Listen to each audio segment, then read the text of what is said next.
बहुत दूर की बात लगती है ना, मरेंगे पता नहीं कितने साल बाद मरे, जवानों को तो लगता है मौत अभी बहुत दूर है। तो एक ये गलत फहमी निकाल लीजिए, कुछ नेकियां ऐसी जिनका बदला हाथ के हाथ मिलता है, कुछ गुनाह ऐसे हैं जिनकी सजा भी हाथ के हाथ मिलती है। बाद नॉन मुस्लिम्स को देख के ताज्जुब होता है अल्लाह ने इनको कितना दिया है, मगर उनकी कुछ नेकियां भी तो देखी। अब मैं छोटी सी मिसाल दे रहा हूं, यह वाकया है और मेरे अपने खानदान का, अलबत्ता बहुत इमीडिएट फैमिली का नहीं और मेरे जमाने का नहीं, समझ लीजिए कि मेरी वालिदा या मेरे वालिद के जमाने का। और बहुत एहतियात से मैं बात कर रहा हूं, मैं गीबत नहीं करना चाहता उस खानदान या उस शख्सियत। जब ये इंडिया पाकिस्तान ये आजादी नहीं हुई थी, इंडिपेंडेंस नहीं थी, सब एक ही था, ये उससे चंद साल पहले की बात है। एक ऐसी शख्सियत इंडिया में पैदा हुई जिसने अहले बैत के दीन की इतनी खिदमत की, वो आलिम नहीं थी, इतनी खिदमत की कि बड़े बड़े उलमा की खिदमत से उनकी खिदमत बढ़ गई, दीन अहले बैत की खिदमत। और सारी दुनिया में जहां जहां उर्दू पढ़ी जाती थी और समझी जाती थी, वहां तक उनकी खिदमत पहुंची, वाकई दीन अहले बैत की खिदमत। मैं ज्यादा खुल के नहीं बताना चाहता, वरना कुछ लोग फौरन समझ जाएंगे कि मैं किसका तस्करा कर रहा हूं। इतना बड़ा दीन का खिदमत गुजार उलमा में भी नहीं। हाँ, एक बात वाज़ेह कर दूं, ये लखनऊ के थे। मजमे में हैदराबाद के लोग ज्यादा हैं, वो कहीं कुछ और गलत फहमी में ना मुब्तला हो जाए।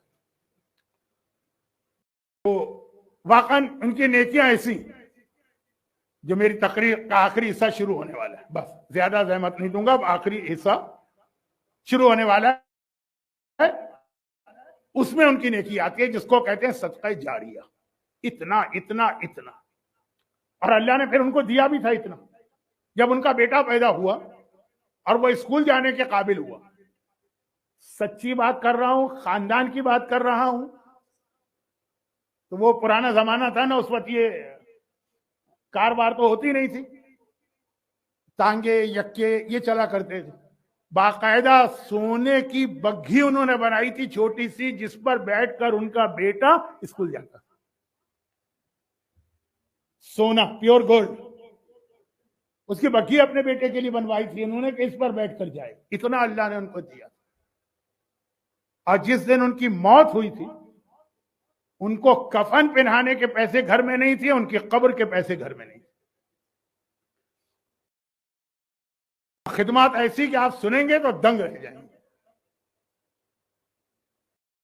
क्योंकि तो चंदा जो उस वक्त जमा हुआ था, अच्छा अब ये इज्जतदार आदमी था, लोगों को हम लोगों से कह भी नहीं सकते थे, तो मेरे वालिद का उसमें बहुत, एक फैमिली की बात है ना, इसलिए कह रहे बहुत बड़ा रोल था। वो इतने पैसे कि इनका कफन खरीदा जा सके और इनके लिए कब्र का इंतजाम हो सके। अल्लाह ने इतना दिया है कि बेटे को सोने की बग्घी बनाकर उस पर स्कूल भेजते हैं। और कहा यह कि जब मरे तो कफन के पैसे नहीं। अब मैं फिर कह दूं कि यह मेरे अपने खानदान की बात है, अलबत्ता बहुत क्लोज रिलेटिव है। मेरा बचपना था तो पता चला कि वजह क्या थी। इतना कुछ था। मां, जो इनकी मां थी, अब जिसने सोने की बग्घी बनाई है उसकी हवेली कितनी बड़ी होगी, मैं उसका नाम ले लूं तो लोग फौरन समझ जाएंगे, जो लखनऊ के। उस सड़क का नाम ले लूं तब भी लोग समझ जाएंगे, इसलिए मैं बहुत एहतियात कर रहा हूं। मां को नौकरानी के कमरे में जगह दी गई थी कि तुम उसके साथ रहोगे। और खुद इनका घर कितना बड़ा होगा। और मैं खुद भी अपने बचपने में इस घर में रह के आया था जब मैं 4 साल का था। बहुत हल्की हल्की यादें उस घर की, शानदार घर। मां के लिए कमरा नहीं था।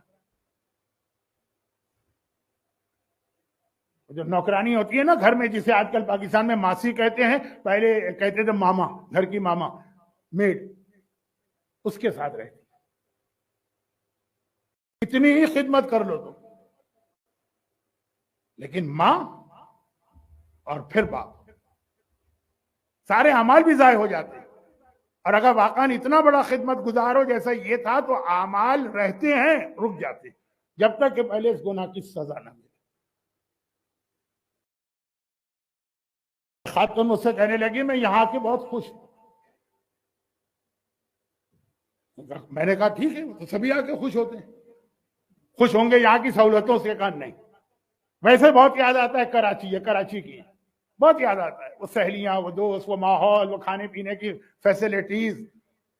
खुश इसलिए हूं कि यहां मेरे पास सास नहीं, वहां सास थी, मुसीबत करती जैसे सास। अब ये सास बहू का मसला तो बहुत पुराना, लेकिन इसको एक नेमत और गनीमत समझना कि माँ और बाप से जान छूट गई।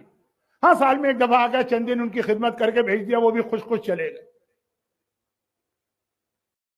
खुशकिस्मत हैं वो बच्चे जिन्हें अपने वालिदैन की खिदमत का मौका मिल रहा है, जैसे डॉक्टर हसन अस्करी साहब जो जिस अंदाज से मजलिस करा रहे, और भी हैं। ऐसा नहीं मैं ये कह रहा हूं कि कोई एक, मेरे बारे में तो सभी जानते हैं ना कि मैंने आज तक किसी का फेवर नहीं किया, किसी का लिहाज नहीं रखा, इसलिए बदनाम, बदनाम ही नहीं, अब बद अखलाक मशहूर हूं। जो मासूम की हदीस थी ना कि हक बात कहोगे तो सब तुम्हें बद अखलाक कहेंगे, क्योंकि अल हक मुर्रुन। लेकिन खैर, वो कहीं और ना चले जाओ। माँ